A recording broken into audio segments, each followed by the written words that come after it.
Bienvenidos a la asignatura de español. Hoy hablaremos acerca de la narración. ¿Cuántas veces te han narrado un cuento? Espero que muchas veces. Es por eso que hoy hablaremos de este tema, de su estructura y de las clasificaciones. Los objetivos de aprendizaje son definir qué es la narración, enumerar los elementos estructurales de la narración explicando en qué consiste cada uno. Los contenidos conceptuales son la narración y los elementos estructurales. Empezaremos definiendo qué es la narración. La narración es narrar, es contar hechos, acontecimientos reales o imaginarios. Veamos este ejemplo extraído de la novela Biografía de un machete del escritor hondureño Ramón Amaya Amador. Dice así: por la plaza, por los contornos, los hombres se preguntan qué ha sucedido, y es el propio Crisóstomo Pedroso quien da la contestación explicando. Se observan ustedes cómo el autor, en este caso Amaya Amador, va contando acontecimientos relacionados con personajes. Si la narración se basa en hechos vividos que parten de una experiencia, se dice que es una narración real. Veamos este ejemplo, siempre tomado de la misma novela y del mismo autor hondureño. El coronel se levantó de mal genio, obsequiando insultos a todos los hombres y se calmó al tomar un poco de aguardiente. Este cuadro, narrado por este escritor hondureño, fácilmente identificable en la historia de nuestro país.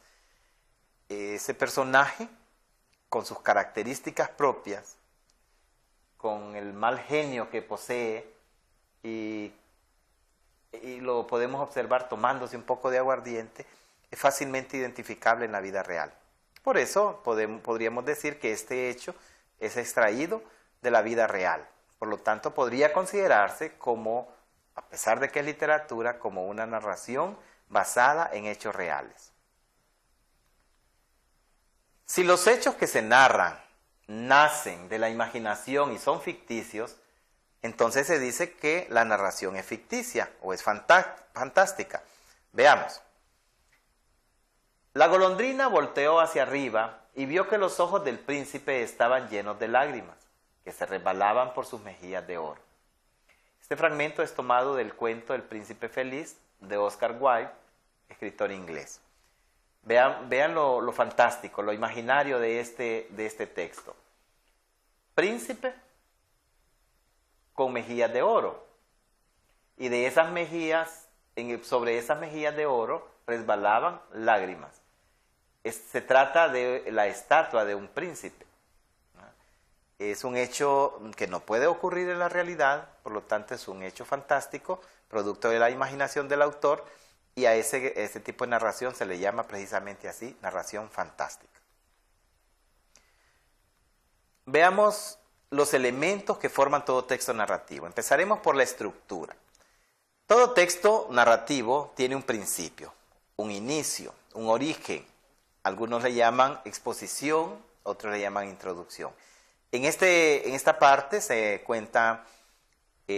inicia a contar los sucesos, se presentan los personajes, se describe dónde van a ocurrir los acontecimientos. Es decir, el lector conoce previamente todo lo que va a ocurrir en la narración.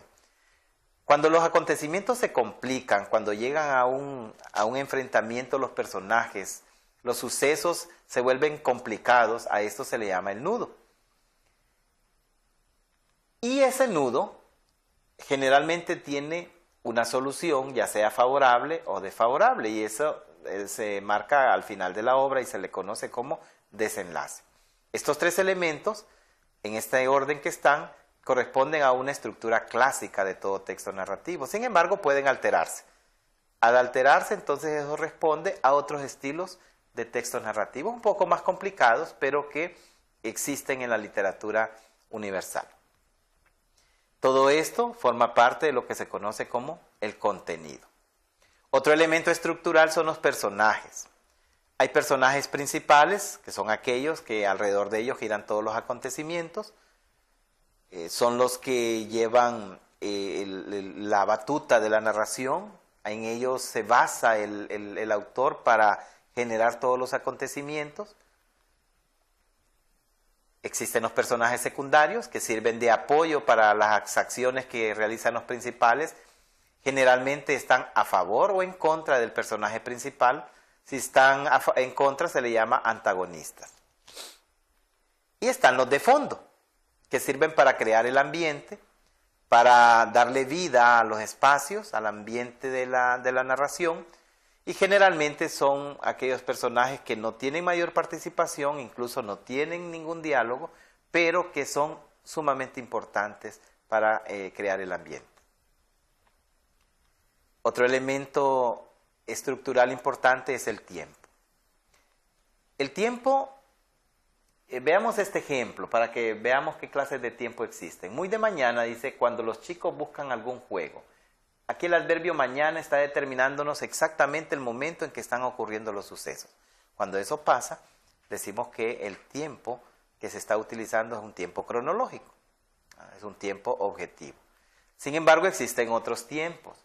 En la narración, por ejemplo, cuando dice durante el sueño, vi que envuelto en una nube llegaba a quien esperaban todos. Me sobresalté y caí de la cama despertándome de inmediato. Observen que hay dos situaciones aquí. Una persona dormida, soñando. El narrador nos está contando lo que el personaje está viviendo en el sueño. Ese es un tiempo subjetivo, tiempo no real. Pero también existe un tiempo que es el tiempo que él lleva acostado en la cama. Ese es el tiempo real. Entonces aquí hay una combinación de tiempos. Hablamos de un tiempo objetivo y hablamos de un tiempo subjetivo. Lo mismo pasa con el ambiente. Veamos. Dice este texto, caminé por ese lugar sombrío y triste. Era una oscuridad profunda, como si se tratara de la medianoche. No había ni árboles ni animales, solo sombras y profundidad. Pensé, estoy en el infierno. Vean cómo el autor nos está describiendo un ambiente, un espacio físico, producto del pensamiento del personaje.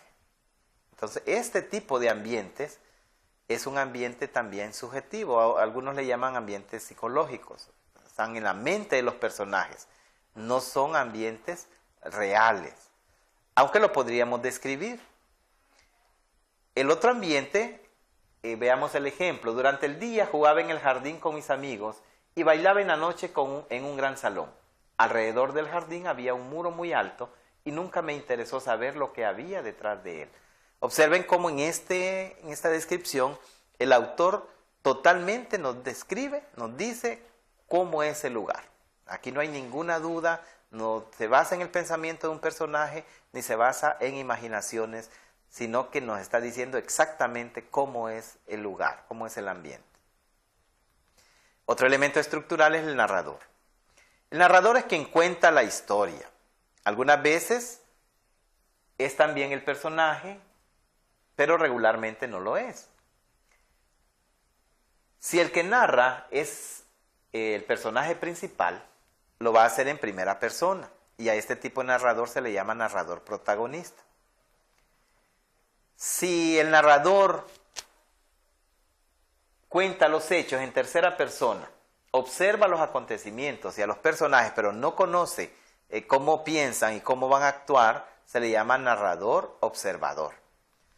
No obstante, si además de que los observa, narra en tercera persona, pero conoce el pensamiento y conoce los deseos y conoce lo que va a suceder más adelante en la narración, el narrador se convierte en omnisciente.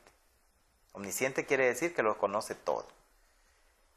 Cuando un personaje secundario cuenta lo que le va a ocurrir o lo que le está ocurriendo al personaje principal, se convierte en un narrador testigo. Generalmente este tipo de narrador se da en segunda persona.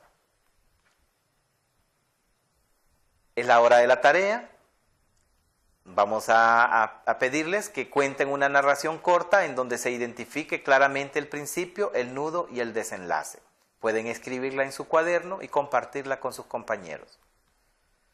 Los objetivos que hemos alcanzado son definir qué es la narración, enumerar los elementos estructurales de la narración explicando en qué consiste cada uno, y los contenidos conceptuales que hemos desarrollado son la narración y los elementos estructurales.